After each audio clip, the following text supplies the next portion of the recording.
బాలాపూర్ వినాయకుడు ఎంత ఫేమస్తో ప్రత్యేకంగా చెప్పాల్సిన పని లేదు. ఇక్కడ లడ్డు లక్షల్లో వేలపాటు పలుకుతుంది. ప్రతి ఏడాది సరికొత్త మండపాలు డిజైన్స్తో ఎప్పుడూ వార్తల్లో ఉంటాడు బాలాపూర్ గణేష్. కాగా ఈ ఏడాది బాలాపూర్ గణేష్ మండపాన్ని స్వర్ణగిరి థీమ్తో ఏర్పాటు చేశారు. 2 కోట్ల రూపాయల ఖర్చుతో గణేష్ మండపాన్ని అద్భుతంగా తీర్చిదిద్దారు. 21 అడుగుల శివముఖంతో గణపతి విగ్రహం ప్రతిష్ఠించారు. ఈసారి స్వామివారికి 21 కిలోల మధుర లడ్డూ సమర్పించారు. స్వర్ణగిరి థీమ్తో ఉన్న బాలాపూర్ గణేష్ను దర్శించుకునేందుకు పెద్ద ఎత్తున భక్తులు వస్తున్నారు. భక్తులకు తగ్గట్టుగా నిర్వాహకులు అన్ని ఏర్పాట్లు చేశారు.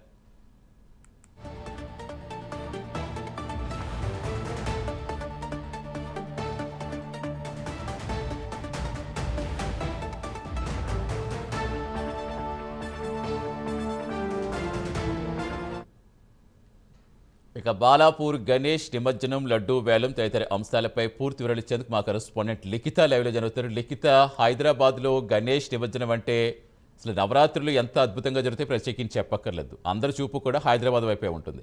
ఖైరతాబాద్ గణేష్ని ఎలా నిమజ్జనం చేస్తారు, బాలాపూర్ లడ్డు ఎంతకు వెళుతుంది వేలంలో? సో చాలా కోట్లలో లడ్డు పలకొచ్చు, కానీ బాలాపూర్ లడ్డు వేలు ఎంత అనేది అందరి దృష్టి ఉంటుంది. సో ఏంటి, ఎలా ఉంది అక్కడ ప్రస్తుతం, ఎలాంటి ఏర్పాట్లు చేస్తున్నారు ఈసారి నిమజ్జనం రోజుకు సంబంధించి? ఆల్రెడీ ఇప్పటికే హోంమంత్రి కూడా అమిత్ షా కూడా వస్తారని చెప్తున్నారు. అక్కడ బాలాపూర్ అక్కడి నుంచి స్టార్ట్ అయ్యే దాంట్లో కూడా పాల్గొనే అవకాశం ఉంది. అసలు ఎలాంటి ఏర్పాట్లు ఉన్నాయి, ఏం చెప్తున్నారు నిర్వాహకులు?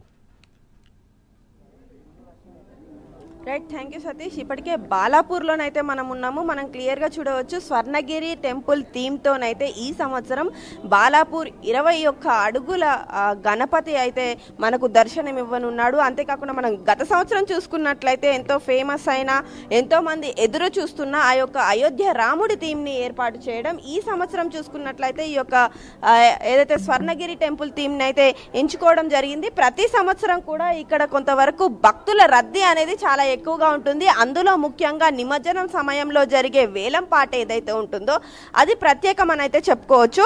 దానికి తగ్గట్టుగానే ఎప్పటికప్పుడు కూడా కమిటీ మెంబర్స్ అన్ని ఏర్పాట్లను చేస్తూ ఉంటారు. ఇక భక్తుల రద్దీ అయితే చెప్పనవసరం లేదు, మీరు విజువల్స్లో క్లియర్గా చూస్తున్నారు.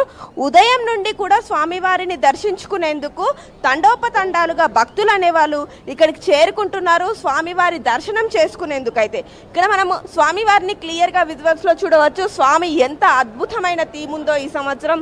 ఆ యొక్క శివయ్యను తలపైన పెట్టుకున్న గణపతిగా, అంతేకాకుండా వచ్చే భక్తుల ప్రతి కోరికను వింటున్నట్లుగా ఆ చెవులు ఊపే థీమ్ అనేది ఈ సంవత్సరం ఏర్పాటు చేయడం జరిగింది. అయితే తాపేశ్వరం వారు ప్రతి సంవత్సరం కూడా 21 కిలోల స్వామి లడ్డూను కూడా ఏర్పాటు చేస్తూ ఉంటారు. ఎవ్రీ ఇయర్ కూడా దాదాపుగా 31 సంవత్సరాల నుండి, అంటే ఈ యొక్క 1994 నుండి కూడా స్వామివారి లడ్డు వేలంపాట అనేది పాడుతున్నారు. దాదాపుగా 450 రూపాయల నుండి మొదలైన ఈ యొక్క లడ్డు 2024 వరకు చూసుకున్నట్లయితే, అంటే 30 సంవత్సరాలుగా చూసుకున్నట్లయితే ఈ యొక్క లడ్డు 30,01,000 రూపాయలకైతే లాస్ట్ ఇయర్ ఈ యొక్క లడ్డు వేలంపాట అనేది జరిగింది.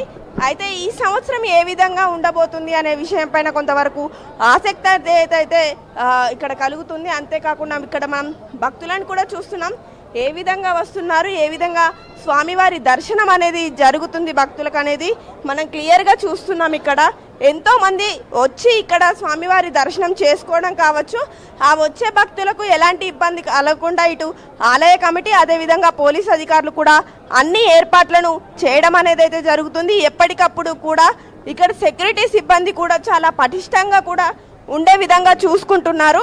మనం క్లియర్గా చూస్తున్నాం స్వామివారి దర్శనానికి కావచ్చు, అదేవిధంగా ఆయనను పూజించేందుకు వచ్చే భక్తుల సంఖ్య అనేది రోజు రోజుకు కూడా పెరుగుతూ ఉంటుంది. అయితే మనం ఇక్కడ కొంతమంది భక్తులతో మాట్లాడే ప్రయత్నం చేద్దాం. అమ్మా, ఎక్కడి నుండి వచ్చారు? మేము కార్వాన్ నుంచి. కార్వాన్ లంగర్ హౌస్. ఎప్పుడు వస్తారు ఇక్కడికి? ఎప్పుడు వస్తాం. ఎట్లుంది గణేశుడు? బాగుంది. ఎందుకు ఈ గణేశుడి దగ్గరికి ఎందుకు వస్తూ ఉంటారు? మాకు మంచిగా అనిపిస్తుంది, అందుకే వస్తాం. ఏమైనా కోరుకున్నా కూడా అవుతుంది. అమ్మ, మీరు ఎక్కడి నుండి వచ్చారు తల్లి? మేము ఇక్కడే ఉంటామండి, బాలాపూరే మాది. నా పేరు శివలక్ష్మి, బాలాపూరు. మేము ఈ ఊరుకు రాకముందు నుంచి కూడా బాలాపూర్ వినాయకుడు అంటే చాలా నమ్మకంతో ప్రతి సంవత్సరం వచ్చి దర్శనం చేసుకొని పోనే వాళ్ళము. ఇక్కడ వినాయకుడు చాలా విశేషము. ఈ లడ్డు ఎక్కడెక్కడి నుంచి వచ్చి వేరే దేశాల వాళ్ళు కూడా వచ్చి ఆఫర్ చేసి లడ్డు వేలం పాడుకుంటారు. ఈ లడ్డు మహిమ, వినాయకుడి మహిమ చాలా గొప్ప. మేము ప్రతిరోజు వచ్చి దర్శనం చేసుకుంటాం. వినాయకుడు చాలా అంటే చాలా మహిమగల వినాయకుడు. ఎక్కడెక్కడి నుంచి జనాలు వచ్చి ఇక్కడ దర్శనం చేసుకొని పోతుంటారు. సో మనం ఇక్కడ చూస్తున్నాము భక్తులు ఏ విధంగా ఇక్కడ వచ్చి దర్శనం చేసుకుంటారు. అంతేకాకుండా స్వామివారిని మొక్కితే ఇక్కడ అక్షంతలు తీసుకున్నా, స్వామివారి చేతి కండువా తీసుకున్నా కానీ చాలా మంచి జరుగుతుంది, కోరిన ప్రతి కోరిక కూడా నెరవేరుతుంది అని చెప్పేసి భక్తులు నమ్ముతూ ఉంటారు. సతీష్, నిజంగా ఇక్కడ మనం చూస్తున్నాము ఏ విధంగా ఉంది. ప్రతి సంవత్సరం కంటే ఈ సంవత్సరం ఇంకా ఎక్కువగా ఏర్పాట్లు చేశారంటూ కూడా ఇప్పటికే సిటీ కమిషనర్ సివి ఆనంద్ కూడా ఇక్కడికి వచ్చి పూర్తి స్థాయి ఈ ఏర్పాట్లను కూడా సమీక్షించడం జరిగింది. రైట్ లిఖిత, మొత్తానికి నవరాత్రులు పూజలు అంటుకుంటున్న గణనాథుడికి మరో 2 రోజుల్లో నిమజ్జనానికి సిద్ధమవుతుంది. ఈ నేపథ్యంలో ఎక్కడికక్కడే భక్తులు తాకిడి పెరుగుతుంది. ముఖ్యంగా బాలాపూర్ ఈసారి స్వర్ణగిరి థీమ్తో ఏర్పాటు చేస్తారు. భారీ సంఖ్యలో భక్తులు వచ్చి గణనాథుని దర్శించుకుని మొక్కులు తీర్చుకుంటున్నారు.